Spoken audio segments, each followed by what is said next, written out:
Cinderella परी का जन्मदिन। ये कहानी है एक सुल्तानीपुरी नामक एक गांव की, जहां पर लोगों के अंदर परियों को लेकर बहुत ही ज्यादा प्रेम भाव था। परियां गांव में आकर लोगों की मदद करती है और उन्हें आगे का रास्ता दिखाती है। इसलिए लोग परियों को छोटी मोटी खुशियां देने के लिए छोटे मोटे उत्सव मनाते हैं, जिसमें वो परियों को आमंत्रित करते हैं और उन्हें सम्मानित करते हैं। एक बहुत ही खुशी का दिन नजदीक आ रहा था जब सिंड्रेला परी का जन्म हुआ था। इसलिए सभी गांव वाले सिंड्रेला परी के जन्मदिन की तैयारियां हंसी खुशी से कर रहे होते हैं। सभी गांव वाले हर साल सिंड्रेला परी का जन्मदिन बहुत धूमधाम से मनाते हैं। सभी लोग ढोल बजाते हैं और फूलों से घर सजाते हैं। ये सारा नजारा परी लोग से सभी परियां देखती है। सिंड्रेला को ये सब देखकर बहुत ज्यादा खुशी होती है और रानी परी से जाकर कहती है, रानी परी, आप देख रही हैं ना, पृथ्वी लोक पर सभी लोग मेरे जन्मदिन की तैयारियां धूमधाम से कर रहे हैं। गांव के सभी लोग हमसे कितना प्यार करते हैं। उनका ये प्रेम मुझे बहुत अच्छा लगता है। परंतु मैं चाहती हूँ कि इस बार हम सभी परियां मिलकर मेरा जन्मदिन मनाने पृथ्वी लोक पर चले। ये तो बहुत अच्छा निर्णय है सिंड्रेला परी। सिंड्रेला परी अपना जन्मदिन मनाने के लिए धरती पर जाने के लिए तैयार होती है। सिंड्रेला परी बहुत ही खूबसूरत सा पोशाक पहन लेती है और उसके बाद अपनी सभी सहेलियों और रानी परी के साथ पृथ्वी लोक पर अपना जन्मदिन मनाने के लिए पहुंच जाती है। पृथ्वी पर पहुंचने के बाद सभी परियां धरती का नजारा देखती है। धरती बहुत सुंदर लग रही होती है।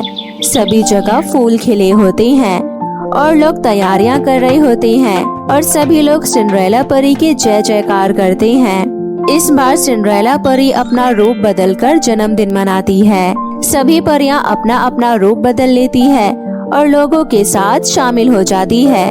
तभी कुछ लोग सिंड्रेला परी की खूबसूरती को देखकर आकर्षित होते हैं। अरे देखो देखो, ये तो एकदम सिंड्रेला परी की तरह लग रही है। क्यों ना हम इसी के साथ अपना जन्मदिन पूरा करें। सुनो बेटी, तुम यही रहना। मैंने तुम्हारे लिए बहुत ही स्वादिष्ट पकवान बनाया है। तुम उसे खाकर ही जाना। हम यहाँ पर सिंड्रेला परी का जन्मदिन मना रहे हैं, इसलिए तुम भी केक खाकर जाना। इतना कहकर वो औरत अपने घर से केक लेने के लिए चली जाती है। देखा आप सभी परियों ने, सभी गांव वाले मुझसे कितना प्रेम करते हैं और उन्होंने जन्मदिन के लिए कितनी सारी तैयारियां कर ली है। अब हम सब परियां मिलकर स्वादिष्ट भोजन खाएंगे। सिंड्रेला परी गांव वालों की तारीफ कर ही रही थी कि तभी वो औरत प्रसाद लेकर आ जाती है। ये लो बेटी, ये प्रसाद खा लो। ये प्रसाद मैंने अपने हाथों से सिंड्रेला परी के लिए बनाया है।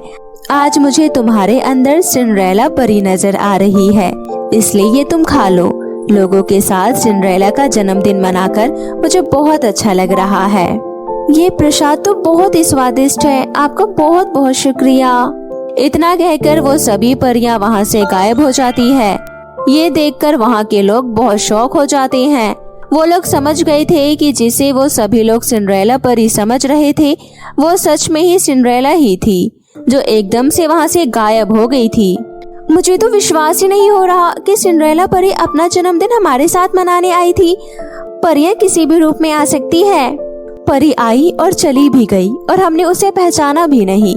मुझे बहुत अच्छा लगा जो उन्होंने मेरे हाथ के बने हुए मीठे मीठे पकवान खाए और कुछ लोगों की बहुत ही मदद की है। वो हमारे लिए एक आशीर्वाद का रूप है। सिंड्रेला परी अपने बाकी सहेलियों के साथ और रानी परी के साथ अपने जन्मदिन की तैयारियां देखते हुए आगे बढ़ रही थी। चलते चलते बहुत सुंदर सुंदर चित्र दिखाई देते हैं, जिसमें गांव वालों ने परियों के अच्छे अच्छे रूप बनाए थे। ये सब देखते देखते सिंड्रेला परी अपनी पलटन के साथ आगे बढ़ती जा रही थी। आगे बढ़ते बढ़ते सिंड्रेला की नजर एक टूटी फूटी झोपड़ी की तरफ जाती है। अरे देखो परियों, पूरे गांव वालों ने मेरे जन्मदिन पर स्वादिष्ट स्वादिष्ट भोजन बनाया है और फूलों से सजावट की है। परंतु ये घर तो देखो, अंधेरा सा लग रहा है। पता नहीं इसमें कोई रहता है या नहीं। सिंड्रेला परी अपने पलटन के साथ घर के नजदीक पहुंच जाती है। उस टूटी फूटी झोपड़ी के अंदर एक गरीब परिवार रहता था, जिसमें एक रामू नाम का गरीब आदमी रहता था। रामू की पत्नी थी जिसका नाम सविता था। सविता बहुत ज्यादा बीमार थी और बिस्तर पर पड़ी हुई थी। रामू की एक पुत्री भी थी। रामू ने उसका बहुत मन से सिंड्रेला नाम रखा था और आज सिंड्रेला का भी जन्मदिन था। सिंड्रेला अपने पापा से कहती है, पापा आज मेरा जन्मदिन है, क्या आप मेरा जन्मदिन नहीं मनाएंगे? आपने मेरा जन्मदिन आज तक नहीं मनाया है। बेटी, घर में कुछ भी खाने को नहीं है, मैं बहुत लाचार हो गया हूँ। देखो तुम्हारी माँ की तबीयत कितनी ज्यादा खराब है, हम उनके लिए दवाई भी नहीं ले पा रहे हैं। मेरी ये हालत देखकर कोई मुझे काम देने के लिए भी तैयार नहीं होता है। मुझे तो लगता है कि हम इस गरीबी में ही जीते रहेंगे और एक दिन ऐसे ही मर जाएंगे। ऐसा मत कहो पापा, आप जानते हैं ना गरीबों की सभी मदद करते हैं। क्या पता कोई हमारी भी मदद कर दे, हमें धैर्य रखना होगा। बेटी, घर में थोड़े से चावल रखे हुए थे, इसलिए मैंने खिचड़ी बना दी है। चलो हम मिलकर खिचड़ी खाते हैं। अपने जन्मदिन के दिन भी सिंड्रेला को एक आम खिचड़ी खाने को मिल रही थी, परंतु सिंड्रेला को इस बात से कोई शिकायत नहीं थी। सिंड्रेला बस अपने माता पिता को खुश देखना चाहती थी, इसलिए वो कभी कोई शिकायत नहीं करती थी। वो जानती थी कि वो भी बुरे दौर से गुजर रहे हैं। ये सारी बातें परियां सुन लेती है। तभी सिंड्रेला कहती है, सुनो सहेलियों, मैं चाहती हूँ कि आज मैं अपना जन्मदिन इस परिवार के साथ मनाऊं। ये तो ठीक है सिंड्रेला, पर तुमने देखा नहीं इनके घर पर तो कुछ भी नहीं है। अगर हम अपना जन्मदिन मनाने यहाँ पर जाएंगे तो शायद ये खिचड़ी भी इन्हें नसीब नहीं होगी। तुम चिंता मत करो और देखो मैं क्या करती हूँ। सिंड्रेला परी रूप बदलकर सिंड्रेला के घर में घुस जाती है। घर में कोई है, देखो कौन आया है। क्या तुम हमारा स्वागत नहीं करोगे? मैं जानती हूँ आज सिंड्रेला का जन्मदिन है, क्या आप हमें सिंड्रेला के जन्मदिन पर आमंत्रित नहीं करेंगे? अरे हाँ हाँ, क्यों नहीं। अरे आइए आइए, अंदर आइए। आपको कैसे पता आज मेरी बेटी का जन्मदिन है? सिंड्रेला का जन्मदिन है इसलिए मुझे केक खाना है और मिठाइयाँ भी खानी है। और सुनो, हम सब लोग मिलकर सिंड्रेला का जन्मदिन मनाते हैं। अपने घर में आए हुए अतिथि को देखकर रामू उन्हें निराश नहीं करना चाहता था।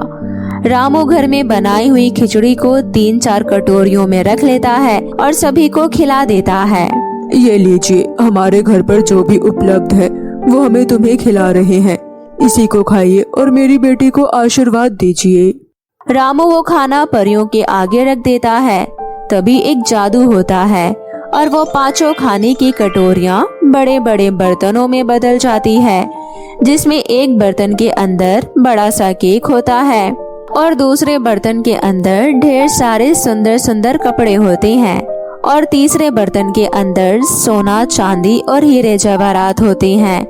ये सारा चमत्कार देखकर रामू की आंखें खुली की खुली रह जाती है और सिंड्रेला बहुत ज्यादा खुश हो जाती है कि इस बार अपना जन्मदिन वो मना सकेगी।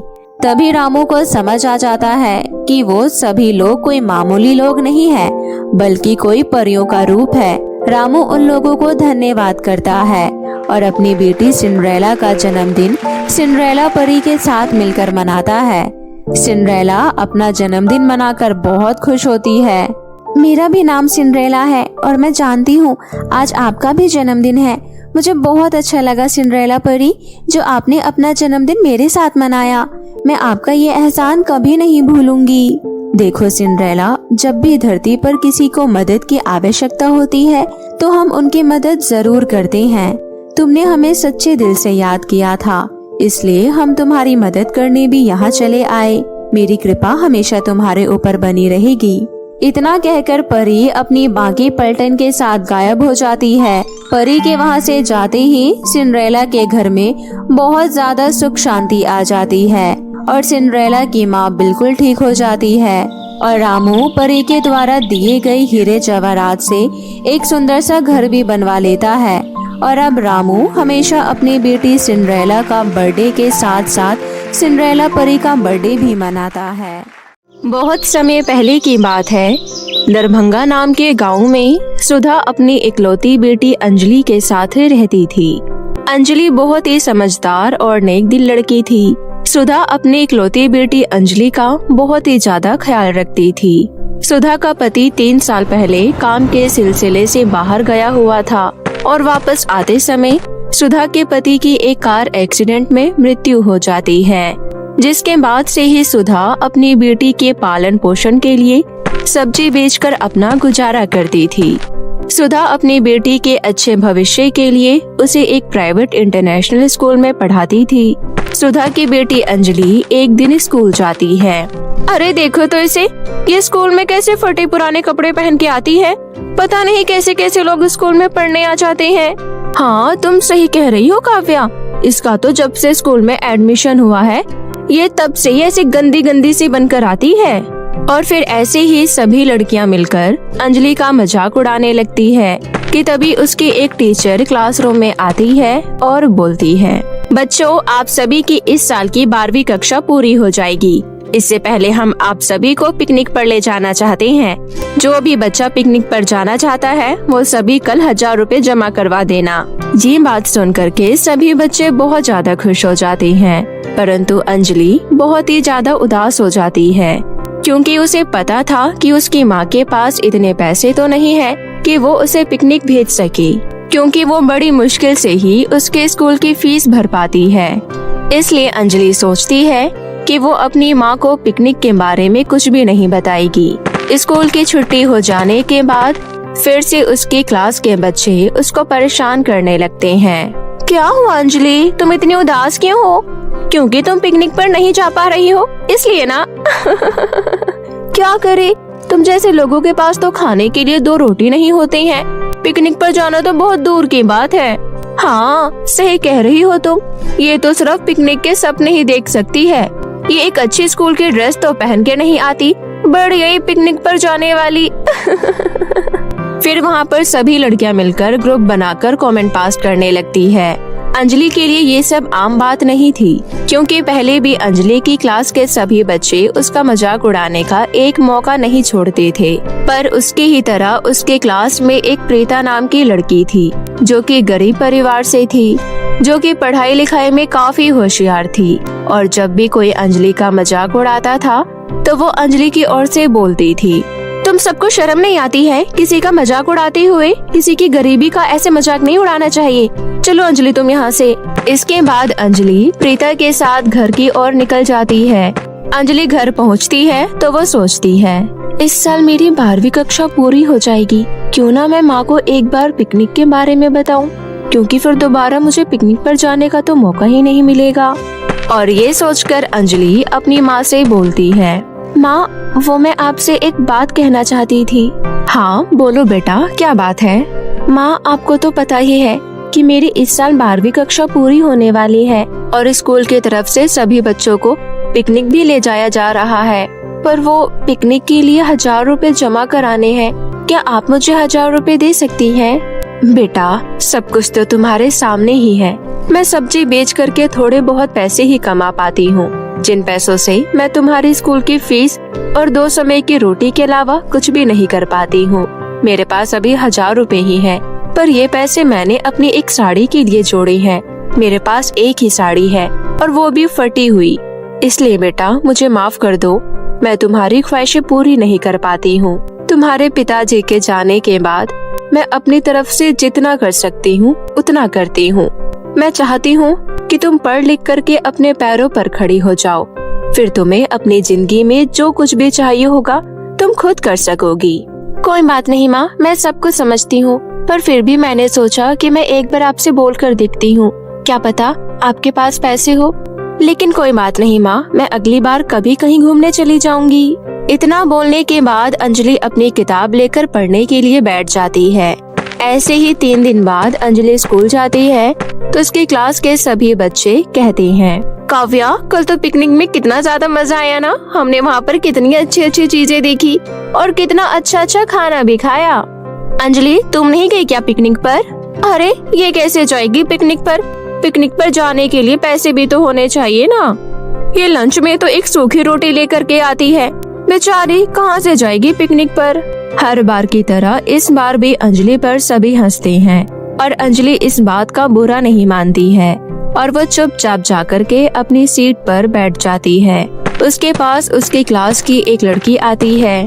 अंजलि, 1 महीने बाद मेरी शादी है और मैं चाहती हूँ कि मेरी क्लास की सभी लड़कियाँ मेरी शादी में आए, इसलिए येलो कार्ड तुम जरूर आना मेरी शादी में। अंजलि बहुत ज्यादा खुश हो जाती है कि उसकी क्लास में पहली बार किसी लड़की ने उसे अपने किसी फंक्शन में बुलाया है। प्रिया, मैं तुम्हारी शादी में जरूर आऊंगी। इतना बोलकर अंजलि मन में सोचने लगती है, प्रिया की शादी में तो मैं सबसे सुंदर बनकर जाऊंगी ताकि सभी लोग मुझे देखते रह जाए। सभी लोग मेरा बहुत मजाक उड़ाते हैं ना, मैं उन्हें अपना मजाक उड़ाने का कोई मौका नहीं दूंगी अब। ऐसे ही दिन बीत रहे होते हैं और अंजलि मन लगाकर अपनी पढ़ाई में ध्यान लगाती है और देखते ही देखते उसके एग्जाम खत्म हो जाते हैं और 3 दिन बाद ही प्रिया की शादी का दिन होता है। तभी अंजलि सोचती है, मैं क्या करूं? मुझे तो लगता है कि मैं प्रिया की शादी में जा नहीं पाऊंगी। मेरी तो कुछ भी समझ में नहीं आ रहा है कि अब मैं अच्छे कपड़े कहां से लेकर के आऊं। अंजलि ये सब सोच रही होती है कि तभी उसको अपनी क्लास में पढ़ रही प्रीता की याद आती है और वो सोचती है कि क्यों ना मैं प्रीता से जाकर के कोई अच्छे से कपड़े मांग लूं। हाँ, ये मेरा अच्छा आइडिया है। मैं जरूर प्रीता से जाकर के मदद मांगती हूँ, वो जरूर मेरी मदद करेगी। और फिर अंजलि प्रीता के घर जाती है और अपनी सारी बात जाकर के प्रीता को बताती है। ये सब सुनने के बाद प्रीता बोलती है, कोई बात नहीं अंजलि, तुम्हारे पिताजी नहीं है तो तुम्हारी मम्मी के लिए तुम्हें पढ़ाना लिखाना ही बहुत बड़ी बात है। और वैसे भी मैं प्रिया की शादी में नहीं जा रही हूँ, इसलिए तुम मेरा ये लाल वाला लहंगा ले जाओ। तुम इसे शादी में पहनने के बाद मुझे वापस कर देना, लेकिन इस लहंगे को बहुत संभाल करके रखना, ये मेरी बुआ ने मुझे दिया है। हाँ ठीक है प्रीता, मैं तुम्हारे लहंगा सही सलामत रखूंगी।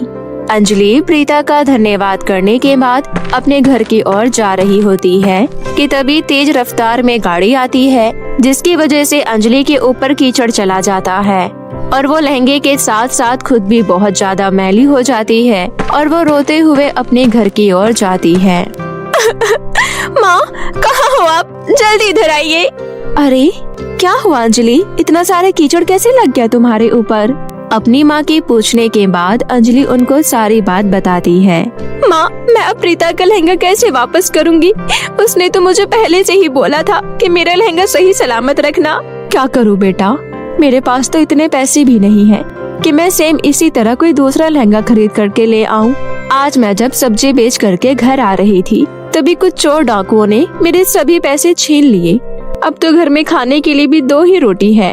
ये सब सुनने के बाद अंजलि बहुत ही ज्यादा निराश हो जाती है और वो अपने घर के बाहर आंगन में निराश बैठी होती है कि तभी उसके पास एक बूढ़ी अम्मा आती है और बोलती है, बेटा क्या मुझे खाने के लिए 1 रोटी मिल सकती है? मैं 3 दिन से भूखी हूँ। हाँ अम्मा जी, मैं लेकर के आती हूँ। अंजलि बूढ़ी अम्मा को अपने हिस्से की 1 रोटी खाने के लिए दे देती है। बूढ़ी अम्मा 1 रोटी खाने के बाद बोलती है, बेटा तुम्हारा बहुत बहुत शुक्रिया। इधर आओ मेरे पास, मेरा आशीर्वाद लो ताकि तुम्हें भविष्य में कभी कोई परेशानी ना हो। अंजलि अम्मा जी के पास जाती है और उनका आशीर्वाद ले लेती है। जैसे ही अम्मा जी अंजलि के सर पर हाथ रखती है, वैसे अम्मा जी को अंजलि के बारे में सब कुछ पता लग जाता है और वो एक परी के रूप में बदल जाती है। अंजलि बेटा, मैं एक परी हूँ और परीलोक की महारानी ने मेरे को पृथ्वीलोक पर अच्छे और नेक लोगों की मदद करने के लिए भेजा है। जैसे ही मैंने तुम्हें आशीर्वाद देने के लिए सर पर हाथ रखा, मुझे तुम्हारे अतीत के बारे में पता चल गया।